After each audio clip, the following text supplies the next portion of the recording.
Welcome to Mainland, your local regional television station. I'm Graham O'Brien, and some of the stories coming up in today's news. Parade draws crowds for Arts Festival, Dr. John Moore on the Southern Link, 1 killed in caravan fire, and more. This year's 2015 Mask Parade was a huge success as 3,500 people took part in the parade circuit around the streets of Nelson.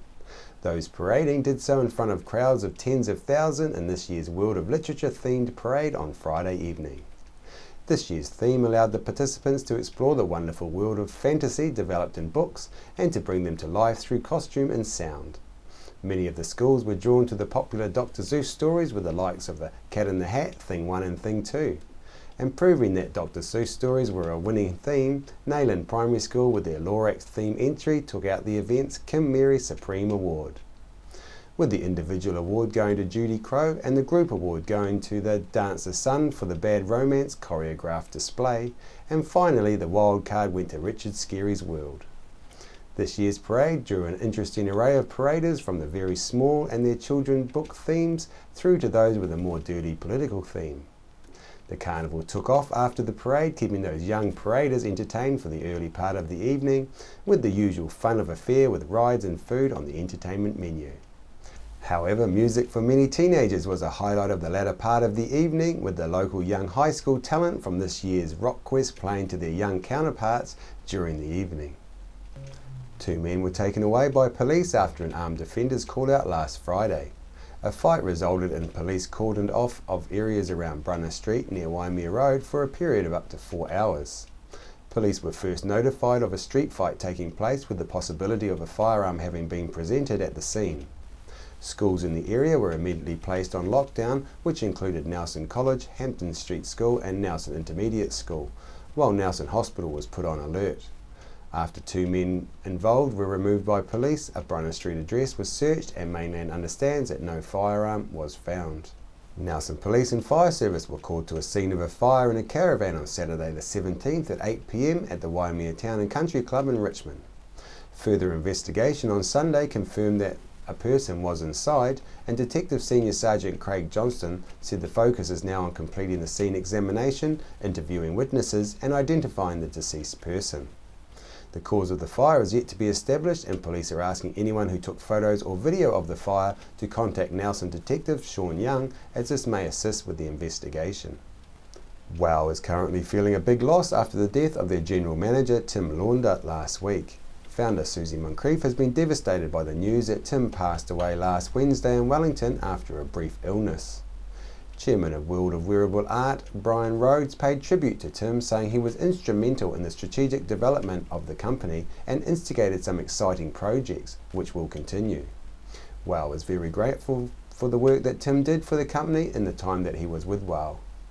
Dame Susie Moncrief said that she will always be thankful to Tim for inspiring and leading the WOW team so brilliantly. The Southern Link was on the agenda in Nelson City Council Regional Transport Committee meeting last Friday afternoon and was well attended by those on both sides of the road. I spoke to Dr. John Moore, who was at the meeting and has been involved in various roles on this subject since 2008. Dr. John Moore, I saw you speak to Council last Friday, and a lot of your talk was about good governance. Can you tell us a little bit more about your talk and about what you were saying then? Yeah, well, I was very concerned that what was happening with this current review was completely outside the frameworks of normal good governance. We have an existing council policy following a very thorough study which indicated that the Southern Link would, if it ever was required, would not be needed till 2035 under predictions. And the other thing was that what council did sensibly was to land bank land in case it was needed, so that there were no houses and stuff on it if it did become necessary long term. And the other thing it was also that it continued every now and again to monitor traffic, just to see if there's any change, because the 2010 review suggested that traffic levels had flattened off, and in fact since then they've pretty much been the same, and they come and go a bit, but mostly it's flat and sometimes down, and hugely dependent on things like school holidays. So in terms of governance, we have a clear council policy which supports evidence. Council has a 2060 vision which defines how Nelson residents see themselves in their city, what kind of city they want it to be. They don't want it to be like Auckland, they don't want it to be covered in cars and car parks and paved and all this. It's all there. And here we have this review popping up, and clearly supported by the occasional councillor, but certainly completely against council policy. It emerged from cabinet to do this study, and it was interesting because following that, NZTA representatives came to me and to sort of us at Victory to say, hey, can we form a relationship? Can you communicate with the people in Victory and that area who may be affected by the study or worried by it, because they were kind of thought, okay, we've got this all previous study, evidential stuff, it's all settled, and now it's all coming up again. And NZTA were concerned about the stress and anxiety and all that, and wanted to form a relationship. And I thought this was wonderful. Firstly, that yes, we could do that for them, and two, that they could actually learn something from having a model where they communicate with the threatened community, and what a wonderful thing that they could get good at this. So we agreed, but in the end it didn't happen. Somebody killed it off at some high level, and this relationship sort of stopped at about March, I think, this year. Okay. So in 2004 we have an environmental court ruling against the Southern Link because of the pollution, and then 2010 we have an evidential report that says we don't need the Southern Link and we may not need it for another until 2030 something. Now we have a new review that's popped up now. And how about the process for this review? Is it following the same kind of process as the other ones did? Well, it certainly isn't, no, because transport stuff tends to emerge from the NZTA. That's their job, all right. Now this review emerged from Cabinet, all right. They instructed NZTA to do this current review, and normally it has to go through 4 processes in the NZTA, and if it fails at any stage it stops. Yeah. But I learnt at the roadshow, NZTA roadshow in August that I went to, I was invited, that it doesn't go through, well, it goes through those processes, but it doesn't stop. It goes through them all regardless, and then goes back to Cabinet for a decision, right? Yeah. So, we pressed NZTA, and the chief executive was there, who's been chief executive for, 10 odd years, very well respected senior bureaucrat. Have you ever seen process like this before? And he said, no. I'd never seen anything like this before. In other words, this is pretty dodgy stuff. It's not going through the normal rules, the laws of this country that determine how taxpayer money should be spent wisely based on evidential need and so on. This is pretty weird stuff. This looks, it smells a bit. And also from the meeting on council on Friday, I was very surprised that basically Councillor Eric Davies, the chairman of that committee, threw his hands up and said it's nothing to do with us, which seemed to surprise everyone who had gone there to speak at the public forum. That council now says it's nothing to do with us and we're just waiting to hear back from the big boys. Astonishing stuff. I mean, this was, I don't know if you ever saw the comedy company in Australia, but I thought it was hilarious. That skit where Dolly did it, it wasn't me, it was Dolly. And that's quite honestly what I thought about it, because that's how my mind works. And, to claim sort of total lack of interest in the sense of responsibility, when you have a clear council policy that says exactly what council should be, has agreed to do, and they're now ignoring it. And this is political stuff. This has nothing to do with how we do things in New Zealand, spending public money. This has nothing to do with the normal evidential process, because we've done that. And because somebody found it didn't work, they're trying to do something else. And I don't know if you're qualified to answer, but at a ratepayer level, if we take on the Rocks Road, if it's not a state highway, and we take on that burden of upkeep, I understand that it's quite huge. That what NZTA spends on upkeep on the Rocks Road. It's certainly, if ratepayers take this lot on, maintaining Rocks Road, which they would have to if it wasn't a state highway anymore and it went through, Victory and Bishopdale and so on, then that would be a ratepayer burden. And it is by far the most expensive bit of highway in this region, in terms of dollar per metre. And certainly it would be slightly less if the trucks weren't on it, but basically it's exposed to huge amounts of weather and water and the cliffs, and that will remain the same, and it will become a ratepayer issue, definitely. And I used to know how much it cost, and I can't find out. I've asked and asked recently, and my memory fails me, but this information seems to have disappeared somewhere. Well, we're having rolling interviews with all concerned parties, so I hope to have the NZTA on here, and they'll be able to answer themselves. Dr. John Moore, thanks very much for your information. It was very interesting. Yeah, you're welcome. Thank you. Thank you. Okay. This is the first in a series of interviews Mainland will be doing to bring information to the Nelson ratepayers about the proposed Southern Link from those who are involved with this issue. Craig Dennis from Progress Nelson Tasman will be discussing this organisation's Southern Link opinion on Wednesday. We leave you now with some more highlights of the mass parade.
After the break, we'll bring you the latest weather update and some events and happenings coming up from around the region.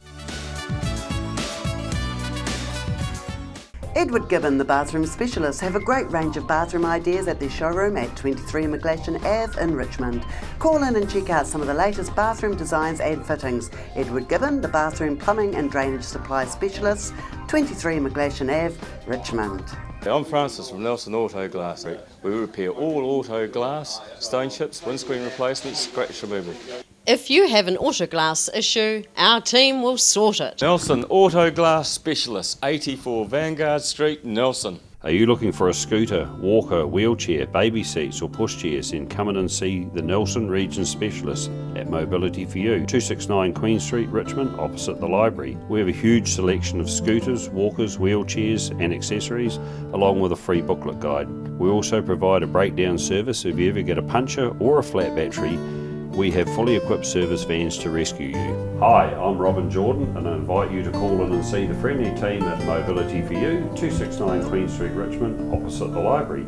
Welcome me hearties to Smuggler's Pub and Cafe, famous for hearty meals, craft ales and a friendly service way. Sensational seasonal menus with meals all day and evening too, or sail in for a snack with special menus for young smugglers and you. Settle in for a jolly old time, relax and enjoy our award-winning dining and lovely fine wine. Decked out in an old worldly way, we're open 7 days. Book or come on in to 8 Muritai Street, not far from a beach, walk or swim. Phone 546408.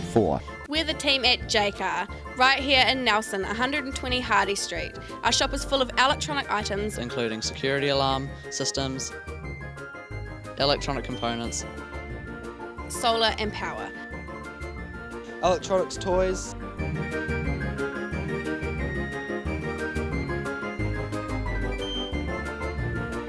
sound systems, cables and much, much more. JCar. 120 Hardy Street, Nelson.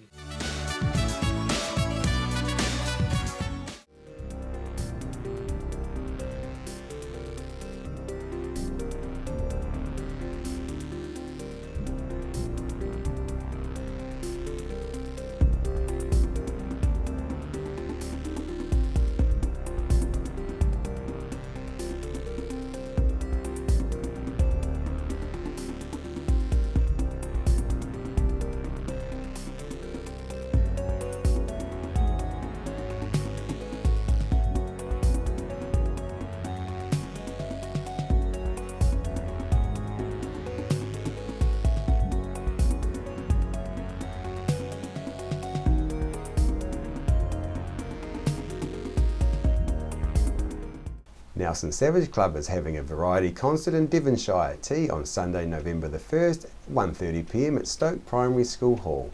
Cost is $7 and please book with Philippa on the number shown. Nelson Truck Show is on the 14th of November from 10 a.m. to 3 p.m. at the AMP Showgrounds. There will be over 50 trucks including B-trains, cranes, sing lifters, log trucks, fire engines, ambulances and much more. A fun day for all with a blast of bouncy castles, Zorb balls and mini jeeps. This is a Stoke School PTA fundraiser. Please contact Stoke School for more information. On behalf of the team here at Mainland Television News, thank you for joining us and we'll bring you the latest news and events from around the region again tomorrow.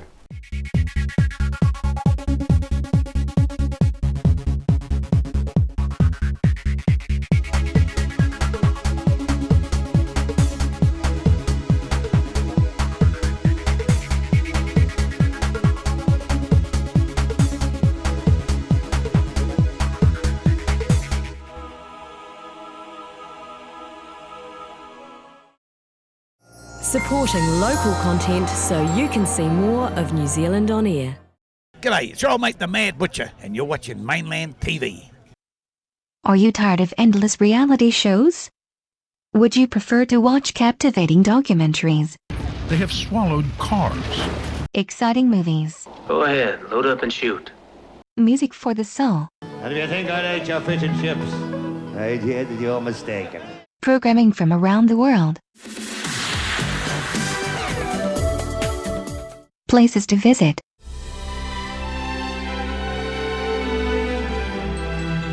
Local news and views. I'm Graham O'Brien and today's bulletin. Do you want to change the flag?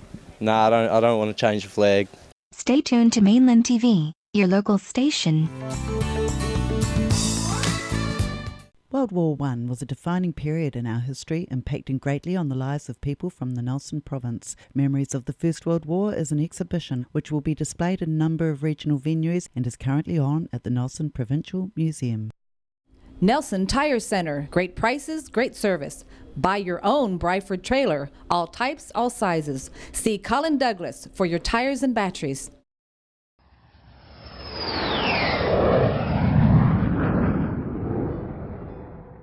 This is a beautiful 4-bedroom, 3-bathroom home. It's a large internal access double garage. It fits 2 cars nicely with a little workshop bench at the end of it.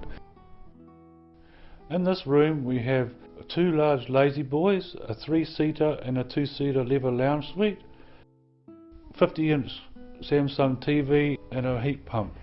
Features are a cathedral ceiling and of course that beautiful view. For relatively little cost, you too can sell your house. Do it yourself. You're the best person to promote and sell your own house. Your personal endorsement is the best selling proposition. Put yourself on screen and sell it. You know the attractions of your house. You know it better than anybody else. So, get up there and tell us all about it. Sell it. Upstairs we have 3 bedrooms. One of these has a full ensuite. That's the master bedroom with large bifold doors. Now out these bifold doors you get to a wraparound deck area that faces northwest, and this is lovely in the morning for sitting and having your coffee. Hawk Films is now producing for you an advertising package and a broadcasting service at a price far lower than you would expect. We will produce your advertising video and feature it across TV, radio and electronic media. Your message will be up to 3 minutes long and it'll be broadcast 5 times a day on radio and TV. 5 times a day. And it will be listed online all day, every day, for exposure to your potential buyers. You can also use the ad and the photos to promote your house on radio, TV, Trade Me and other real estate sites. We can also offer drone aerial shots for a totally different viewpoint from the one you would normally see. Selling your house is up to you and your solicitor. We're here to merely add value to your advertising strategy. Give me a call and let's get your property on the market.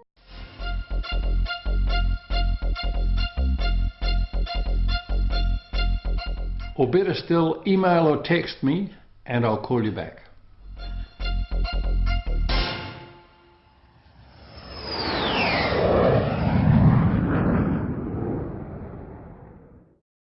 Edward Gibbon, the bathroom specialist, have a great range of bathroom ideas at their showroom at 23 McGlashan Ave in Richmond.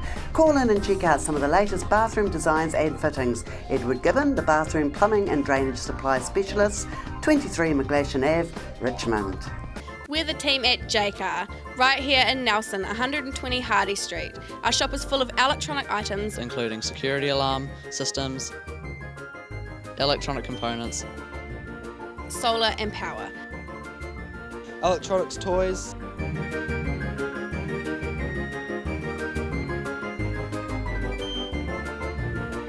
sound systems, cables and much, much more. JCar. 120 Hardy Street, Nelson.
Hi, I'm John Crouch. I'm Crafer Crouch Construction. We're general contractors here. We specialise in drainage, earthworks, concrete, gravel supplies. We have our own mobile crushers. So for all your contract requirements, call us on 5783 475 Blenheim or in 5736 119 Picton. Edward Gibbon, the bathroom specialists, have a great range of bathroom ideas at their showroom at 23 McGlashan Ave in Richmond.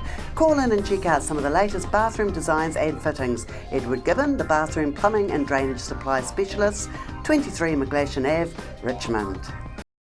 Nelson Tire Center. Great prices, great service. Buy your own Bryford trailer. All types, all sizes. See Colin Douglas for your tires and batteries.